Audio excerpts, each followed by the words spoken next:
Okay, here's my toolbox I just installed in my 1992 GMC pickup.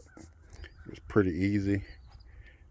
The bracket fits right on the side of the bed, self-tapping screws.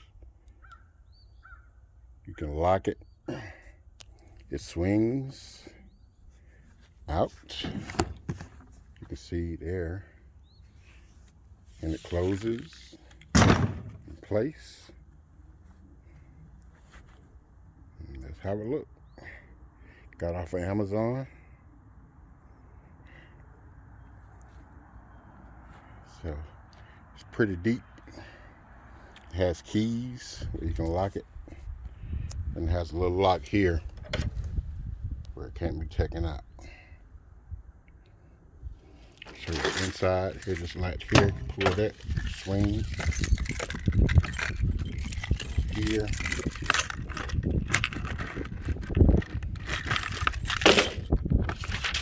Unlock it.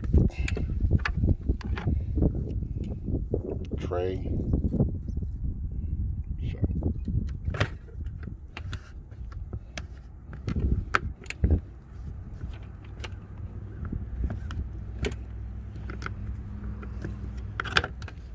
And that's it. Pretty simple.